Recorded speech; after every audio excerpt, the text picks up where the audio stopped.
Hello, Dark Reader, and welcome to the Dark Side of the Library podcast. I'm your host, Katie, and with me is my co-host, Carrie. Yes, today we are going to go over part 2 of all of the adult fiction reads coming out March 2023. Definitely check out part 1 if you haven't already. There's a lot of cool stuff coming out this month. A lot. So I'm just going to get into it because I'm the first one up. Sorry, Carrie. That's okay. You can do all the talking. No. Okay. So the first one on the list today, it is called The Human Origins of Beatrice Potter and Other Essential Ghosts. This is a coming of age Jamaican story. So there's a lot of cool folk tales from Jamaica or the Trinidad area. There's animated spirits also following these sisters. It's cool. This is great. There's hardly ever any horror novels set in Jamaica or Trinidad or any of the islands or, oh, wow. Yes, I know. I'm really excited. I'm excited because I've only read the one witch book that was set kind of in a Jamaican-esque folktale setting. So this is about sisters Zora and Sasha Porter, and they have been drifting apart. This is mostly because their father was very abusive and their mom has basically been passing away or dying of an illness, and it's basically separated their family apart. They've both found different kinds of coping mechanisms. One obviously is a little more risque, and then the other one likes to escape in books, as per usual with sister books like this with their polar opposites. Yep. Yeah. So they have to come back together eventually, and they are dealing with a family buried secret. This is a debut novel, and it's a celebration of the power of stories, asking what happens to us when our stories are erased. Do we disappear? Or do we come back haunting? I vote for coming back and haunting people. Yes, me too. So it features a lot of really cool monsters or creatures or phantoms, maybe gods from Jamaican folklore. So I'm very excited for this. It is called The Human Origins of Beatrice Potter and Other Essential Ghosts. This is by Soraya Palmer, and it comes out March 28th. This one is tripping me up because I want to say Beatrix Potter, but it's Beatrice Porter, and I think they tricked us. I didn't even think about that. That's fair. I was like, oh, it's a British illustrator. Nope. Wait a minute. Wait. I love it. It's hard. It is. Oh. What is your next book today? Mine is going to be so awesome. I have to buy it immediately. It is The London Seance Society. It's by Sarah Penner. Comes out March 21. It's set in 1873, the year I was born. No, I'm just kidding. I'm not quite that old. Harry! It's set in an abandoned chateau on the outskirts of Paris. A seance is about to take place, of course. It's led by Vaudeline Dallaire, I hope I said her name right, an acclaimed spiritualist. She is known for being able to summon the spirits of murdered people to find out who killed them. That would be so convenient. That is cool too. Yes. So Lena Wicks is the other main character, and she's come to Paris to find out who killed her sister. But she's biased against the occult. She's kind of skeptical, as you should be. Sure. But she's going to accompany Vaudeline as an understudy. Just in case Vaudeline has to take the night off from a seance, I guess she can be the table rapper.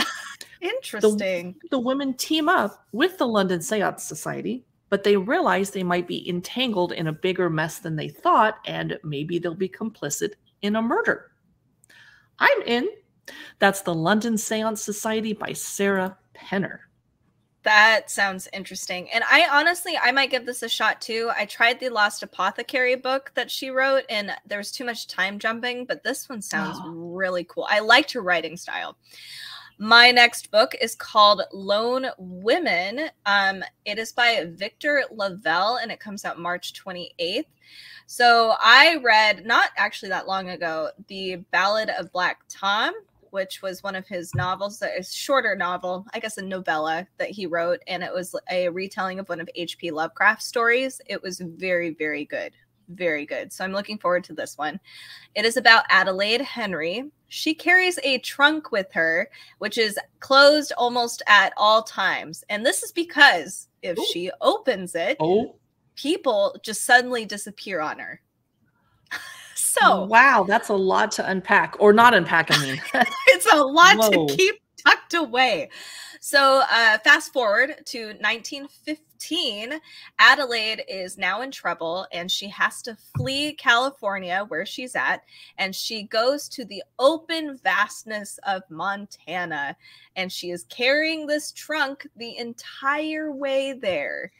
So she decides to take advantage of the government's offer of free land for those who can tame it. That would be a cool thing to have now. I'd love to try that. But she actually, when she goes to this land, she isn't alone. And she has to face the very thing that haunts her. So this is a story about sisterhood and horror together. I'm really excited. Again, I think this is going to be a great story. This is called Lone Women, and it is by Victor LaValle. I'm going to have a trigger warning. The next book is about an abusive mother, I think. Oh, it's called Mothered by Zoje Stage. Comes out March 1st. So it's set during the pandemic. I'm not sure I'm ready to read about pandemic era yet, but yes. Grace isn't very excited about her newly widowed mother, Jackie, moving in with her, as you wouldn't be if you didn't have a greatest relationship with them. Right. They're stuck at home during the pandemic, but Grace does need help with a mortgage, fair enough. So they both go into this with good intentions. But old wounds start to fester, as they do, and old dramas get thrown in each other's faces, as they do. And Grace starts having nightmares of her, and here's where the book gets interesting, her disabled twin sister who died young. Oh. Meanwhile, she's having nightmares about her dead sister, and her mother, Jackie, discovers that Grace has a pandemic hobby of catfishing people online, and the mother is very upset about this. This is not how I raised you. So then Jackie makes a shocking, horrific accusation about Grace. We don't know what that is. This is how they sucker us into buying the book. And Grace spirals into a sleep-deprived madness, as you do if you don't get enough sleep. So the tagline of the book is, "There's a new but familiar threat in the house. Mom." Oh, God. So that's Mothered by Zoje Stage. And if I mispronounce Zoje's name, I apologize. It comes out March 1st. Oh, I hate creepy mom stories. My next book is actually Mr. and Mrs. Witch. It is by Gwenda Bond. Oh, I don't have a picture of that one. Sorry, I goofed. It's okay. So we'll pop up a picture here over on YouTube as well. So this one isn't super dark, but there's witches and witch hunters in the book. So it's actually fun. So if you're looking for more of a fun, playful book, this is it. So Savannah Wilde is a powerful, powerful witch. And then Griffin Carter, her potential spouse, or at least her significant other, is a part of an organization of people who hunt witches. They are supposed to get married, and at the wedding itself, everything is revealed, like, oh, Savannah, you're a witch? Well, I'm a witch hunter. That kind of thing. Great timing. Yes, and of course, all of the people who gather, on separate ends of the pew or whatever, they're clearly now going to be at each other's throats. And Savannah and Griffin decide to team up. It is actually like a witch/witch hunter version of Mr. and Mrs. Smith. That will be fun. Yes, so I'm actually kind of looking forward to it. It's a little more upbeat and refreshing if you have been reading some of these somber books all year round. This is fun. So this is spring read. Yes, it's renewal and rejuvenation. Team up with the witch and witch killer. So this is Mr. and Mrs. Witch. This is by Gwenda Bond. And I wish I could show you the cute cover that I forgot to put in our list. Oh, it's okay. Well, my next book's cover's in here. Ooh. And it's kind of boring.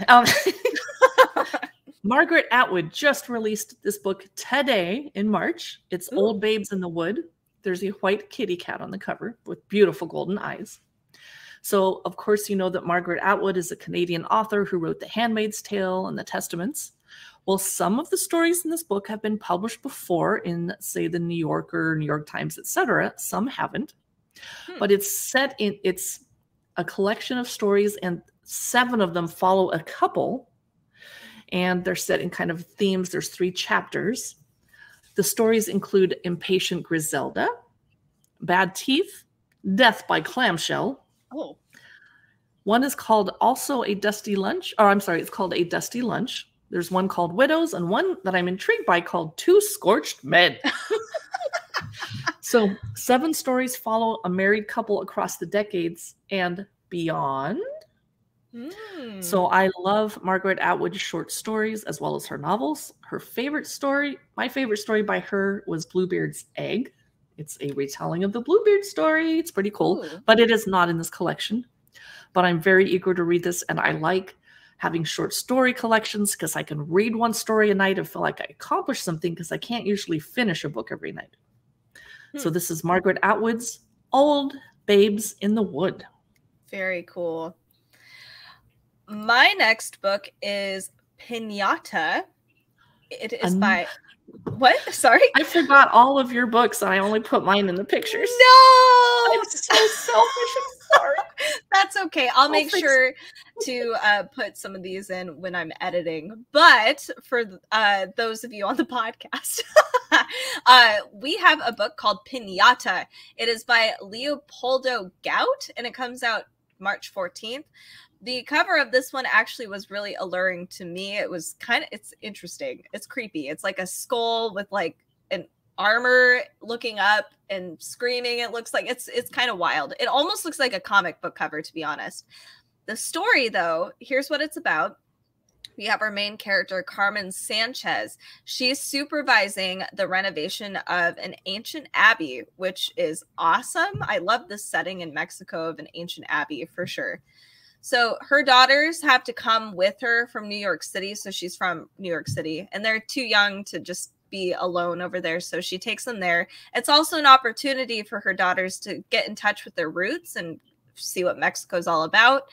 So as they are doing this whole renovation, they unveil these ancient artifacts and stashes, like treasure stashes, which puts the entire project to a halt for obvious reasons. But also, this is where I was confused. For some reason, this whole thing, this unraveling of ancient artifacts, somehow makes her lose her job. I'm like, what? So that was intriguing. So she loses her entire job. She ends up going back to Mexico because they can't do anything about the Abbey anymore. Or she goes back to New York, sorry, because she can't do anything about the Abbey anymore. And when she does go back to New York, the thing is, they actually bring this malevolent force with them, and it stalks the entire Sanchez family. And unfair. Yeah, even further. So it's a bit of a story about the effects of colonization, actually.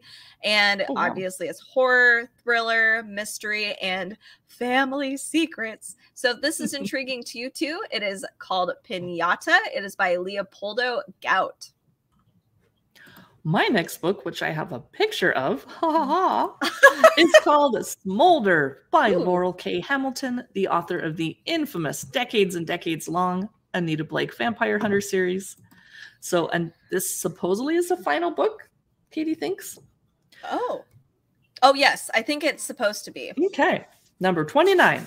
So Anita Blake, the Vampire Hunter, is now a necromancer, very powerful. And she's engaged to Jean-Claude, the Vampire King of America.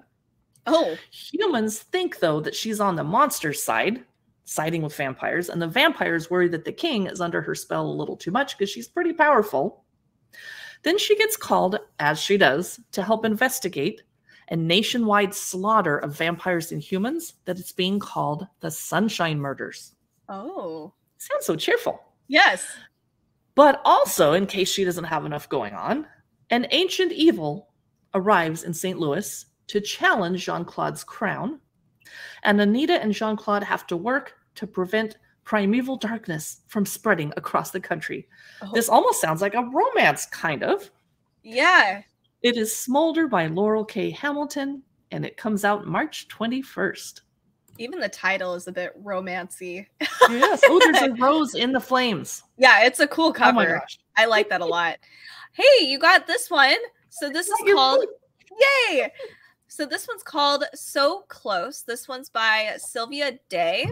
It comes out March 28th. This summary is, to be perfectly honest, the way that the publisher wrote this was really vague, and I think it's probably to entice you, but it left me a little lost, to be honest. This is book 1 of the Blacklist duology.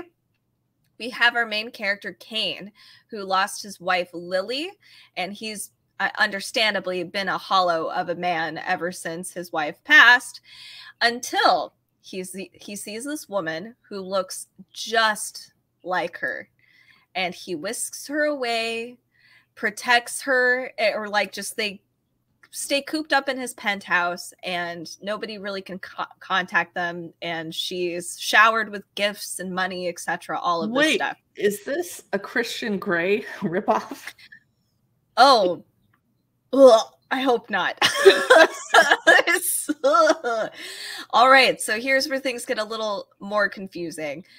We have Aaliyah, who is Kane's mom. She's a scientist, and she thinks that Lily has too much control over Kane. And, quote, there can only be one queen on the throne. And I was thinking to myself, isn't her time up? Like, you know, Lily, I know Lily passed away, but I would imagine like the crown went down to her anyway when she was alive, but whatever. Okay.